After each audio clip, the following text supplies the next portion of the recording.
They were feared by empires, hunted by colonizers, and revered by millions, yet most of the world has never heard their names. These were the ancient African herbalists, men and women with the power to heal the sick, revive the hopeless, and communicate with the spirit realm. Their knowledge was so deep, so precise, that even modern science is only now beginning to catch up. Across the continent, from the highlands of Ethiopia to the rainforests of the Congo, these traditional doctors mastered the language of plants. They knew which roots could banish fever, which bark could cure infection, and which sacred leaves could drive out madness. But their craft went beyond medicine. It was a sacred science, woven with ritual, ancestry, and the unseen forces of nature. They didn't just treat symptoms, they diagnosed spirits, they listened to dreams. They read the body like scripture, and the soul like song. Illness was more than a physical condition, it was an imbalance, a message from the universe itself. So why is their legacy hidden? Why were these master healers demonized, their wisdom nearly erased? What knowledge did they protect? Knowledge so powerful that it threatened colonial and religious systems alike. In this video, we unveil the true story of Africa's herbalists. We'll explore the sacred plants they used, the complex rituals they performed, and the spiritual systems that guided their hands. We'll visit cultures where healing was ceremony, medicine was memory, and plants were divine. This isn't just history, it's power rediscovered. It's a legacy of intelligence, resilience, and healing that challenges everything we think we know about medicine. And for the first time, you're about to witness it. Long before Hippocrates penned the Oath of Western medicine, African civilizations were already practicing complex systems of healing, rich with plants, ritual, and deep spiritual philosophy. The roots of African herbalism trace back thousands of years, with some of the oldest medical texts emerging from the ancient kingdom of Kemet, modern-day Egypt. On the walls of temples and tombs in Thebes and Edfu, priests and scribes etched recipes for healing salves, antiseptics, and elixirs. The famed Ebers Papyrus, dating back to 1550 BCE, lists over 700 plant-based remedies, many of which are still in use today. But these weren't just treatments, they were tools of cosmic alignment. Healing in Africa was never merely physical. It was spiritual, it was social, it was ancestral. Across Nubia, Ethiopia, and the Sahel, medicine evolved not as a detached science, but as a sacred responsibility. Plants were chosen not just for their chemical properties, but for their spiritual resonance. A leaf wasn't just medicine, it was a messenger from nature, carrying the voice of the ancestors and the blessings of the divine. In West Africa, the Yoruba system of medicine, known as Ifa, combined herbal treatment with divination, sacrifice, and ritual. The Babalawo, or high priest, consulted the spirits through the opal or sacred palm nuts to diagnose the root of the illness. The solution might involve an herbal decoction, a symbolic offering, or a spiritual rite to restore harmony between the person and the universe.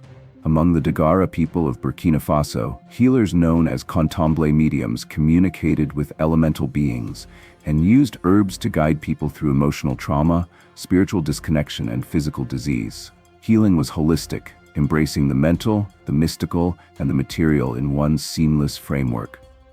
In East Africa, among the Kikuyu, Maasai, and Oromo, the healer was often a central figure in village life. They treated injuries, delivered babies, and consulted the spirits for guidance. Their knowledge was passed through storytelling, initiation, and observation. Never written, always living. This deeply rooted system was passed down orally through generations of apprenticeships and spiritual initiations. Knowledge wasn't written in books, it was sung in chants, preserved in proverbs, danced in ceremonies, and protected by secrecy.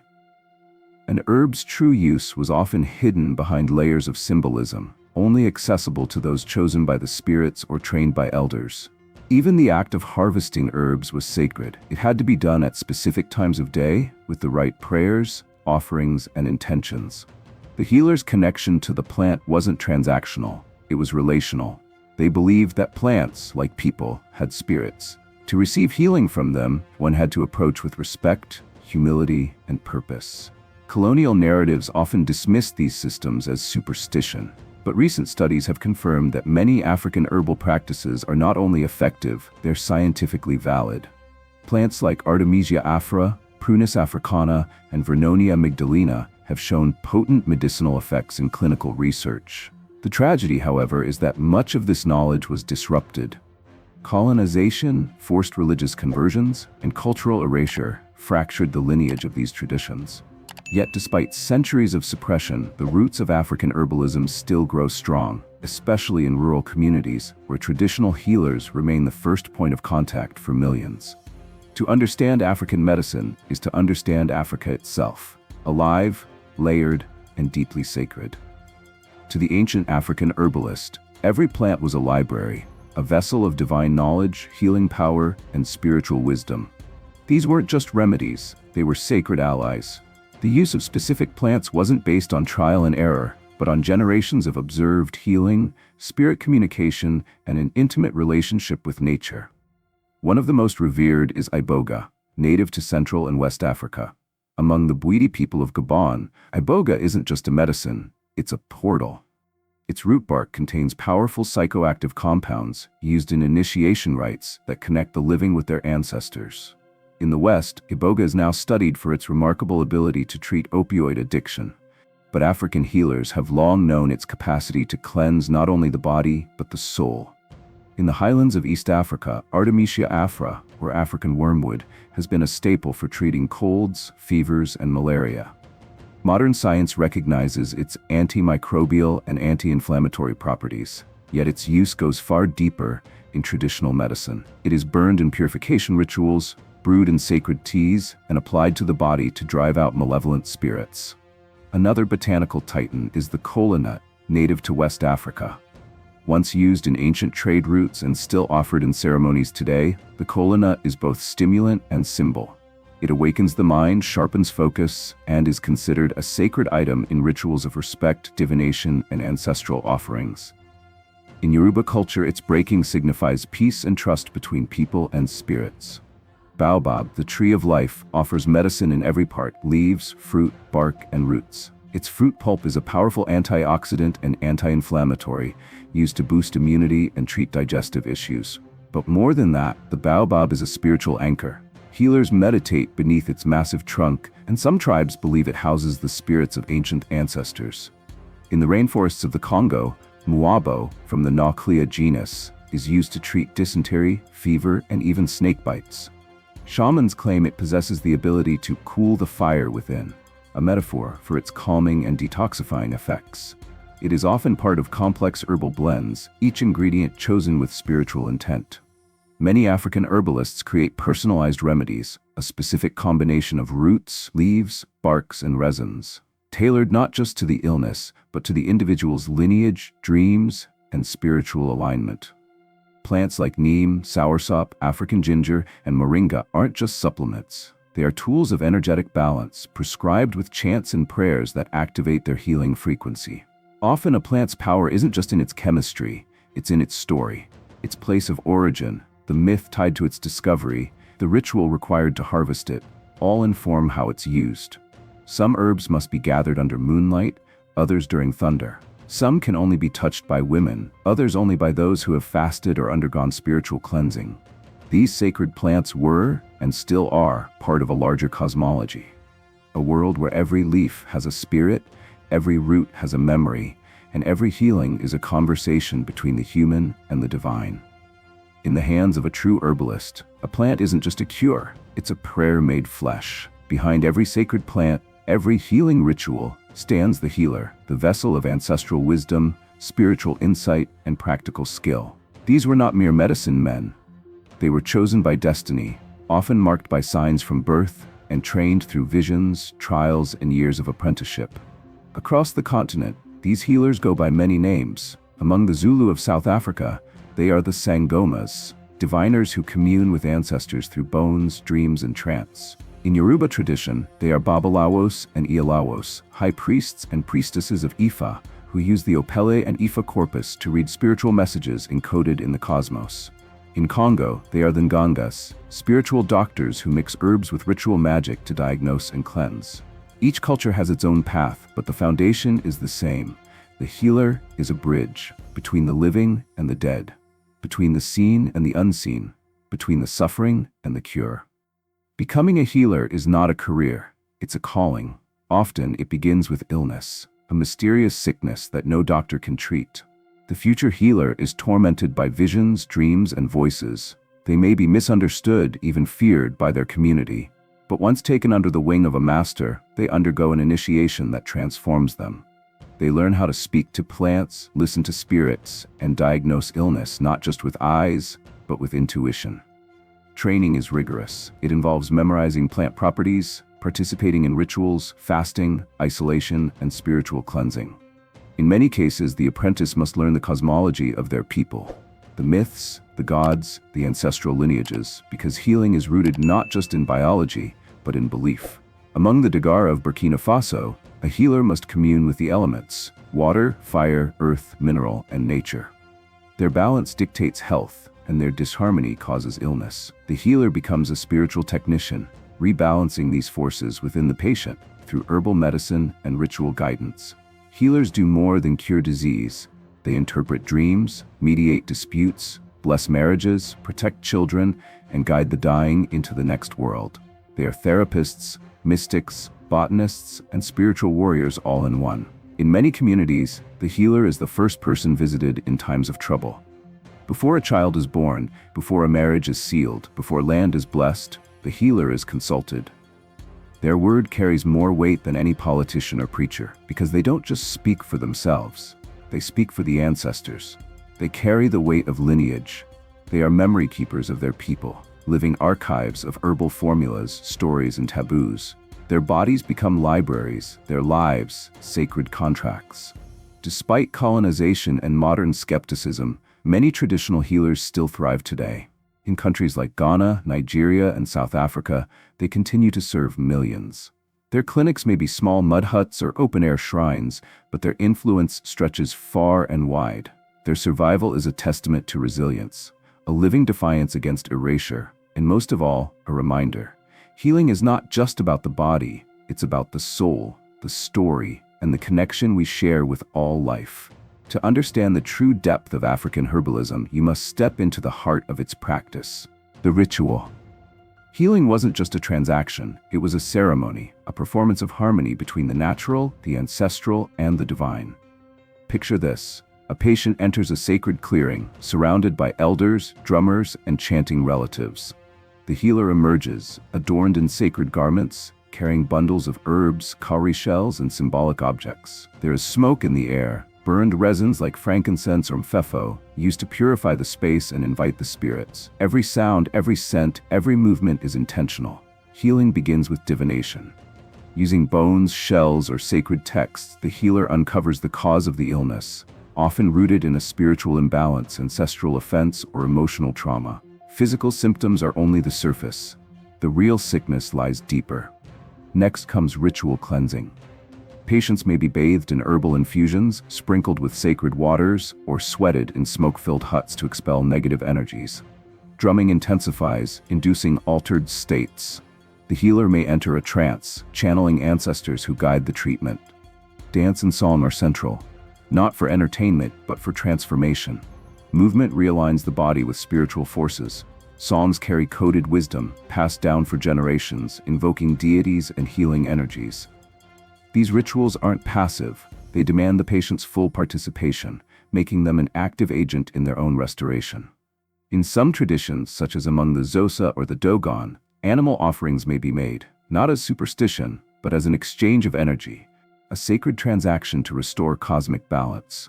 Every action is laden with meaning. Some rituals last hours, others stretch for days. They may involve storytelling, fasting, isolation, or dream incubation. The entire community often becomes part of the healing, because wellness isn't just personal, it's collective. If one member is sick, the village is out of balance. Herbs are administered throughout the process, not just consumed, but applied, inhaled, and embedded in amulets. The healer might blow herbal smoke over wounds, or chant incantations into a potion before the patient drinks it. Every plant used has been chosen for its specific energy, some to calm, some to stir, others to protect. There are even naming ceremonies for certain herbs, where the healer activates the plant by calling on its spirit. In African tradition, no medicine is effective unless it is spiritually awakened. This is not superstition. It's spiritual science, a recognition that healing requires intention, reverence, and relationship.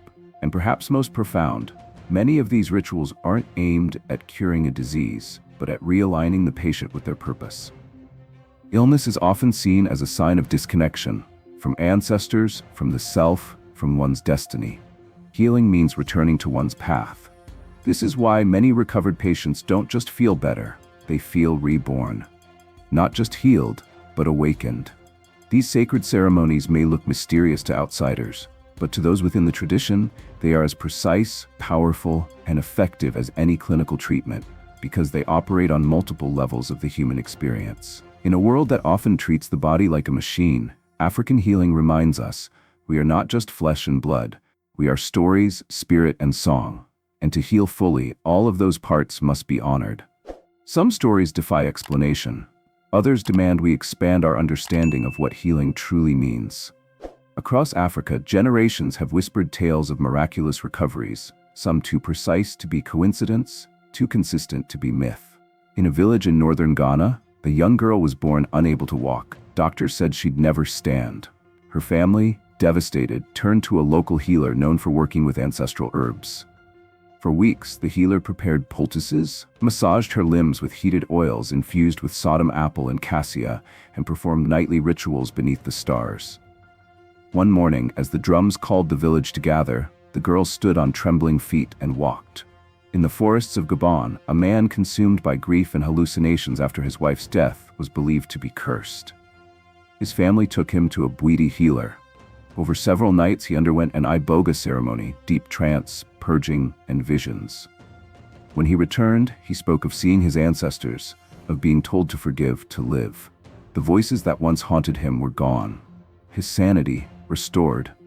Among the Xhosa of South Africa, there's a story of a woman plagued by chronic illness for years. Western hospitals offered no solution.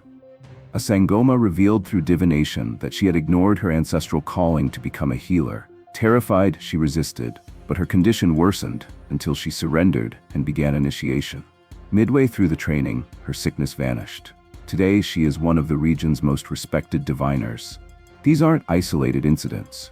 Across the continent, traditional healers recount patients cured of tumors, infertility, madness, and diseases deemed incurable.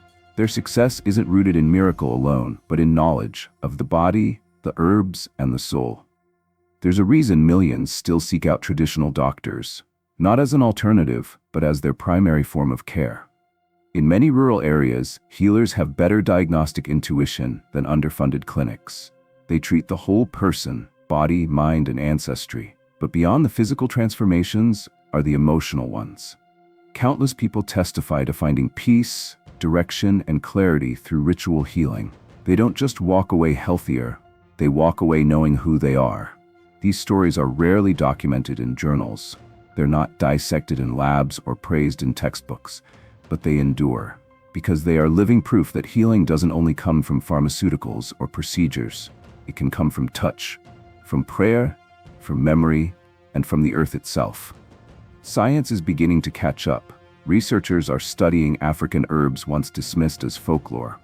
Hospitals in Ghana and South Africa are partnering with traditional healers. And yet, the most powerful stories still come not from microscopes, but from mouths, from those who were broken and made whole. These are not just stories, they are testaments to the knowledge carried by African herbalists, to the resilience of tradition, and to the possibility that healing is far greater and far more sacred than we've been taught to believe. The story of African herbalism is not just one of wisdom and wonder, it's also a story of erasure. For centuries, colonial powers, missionaries, and modern institutions sought to dismantle traditional healing systems. They called it witchcraft. They burned sacred texts, they outlawed ceremonies, and in many places they succeeded, at least temporarily. Healers were persecuted. Sacred groves were cut down. Children were taught to fear the very rituals their ancestors once embraced. Western medicine was imposed not as an option but as a replacement, often dismissing indigenous knowledge as backwards or dangerous. In Nigeria, laws restricted the practice of herbal medicine. In South Africa, sangomas were once mocked in media and criminalized by the state.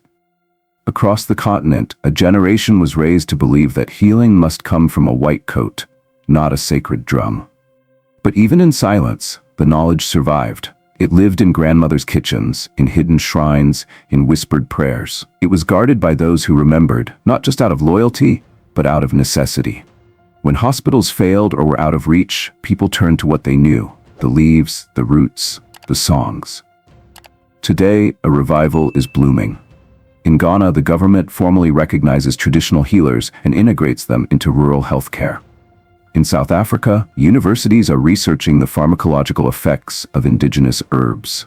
Across the diaspora, Black communities are reclaiming ancestral medicine, learning the names of forgotten plants, the uses of healing smoke, the meanings behind rituals once ridiculed.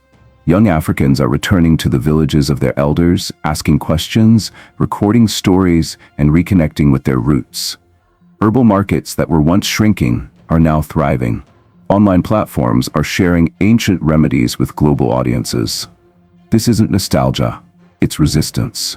A cultural renaissance grounded in respect for tradition and reimagined through modern lenses. Even the scientific world is taking notice. Plants like Sutherlandia, Buchu, and Devil's Claw are being studied for their powerful therapeutic effects. Researchers now admit what elders have said all along: these herbs work. And they work in ways science is only beginning to understand. But this revival is not just about medicine. It's about sovereignty. It's about reclaiming stories, languages, and knowledge systems that colonization tried to bury. It's about healing the historical trauma of forced forgetting. The legacy of African herbalists lives on, not in museums, but in people. In the Babalawo who chants Afa verses from memory. In the herbalist who walks barefoot through the bush, listening for the plant that calls. In the mother who boils leaves to soothe her baby's fever, not because she read it online, but because her mother taught her and her mother before her. What was once hidden is now being reborn. The sacred is returning to the surface. And with it, a deeper truth, that healing was never lost. It was simply waiting to be remembered. The story of Africa's herbalists is not locked in the past. It lives in the roots of the baobab, the chants of the sangoma, the hands of the healer mixing herbs beneath the moon.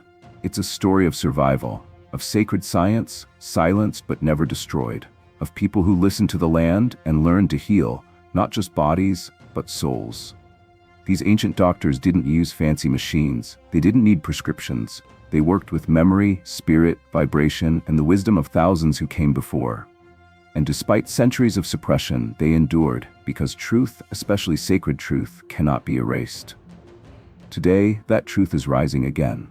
In every village healer, every herbalist on the street, every young person relearning ancestral medicine, we witness a quiet revolution, a revival of dignity, a return to balance. So the next time you sip a herbal tea, burn a healing plant, or dream of a distant ancestor, remember this: you are part of a lineage that knew how to live in harmony with the earth. A lineage that knew healing was sacred. And that real medicine doesn't just come from labs, it comes from legacy. If this journey moved you, if you felt the power of this wisdom, don't let it end here. Share it. Keep the conversation alive. And if you haven't already, like this video, subscribe to the channel, and join us as we uncover more ancestral truths. Because the story of Africa's herbalists isn't over. It's just beginning again.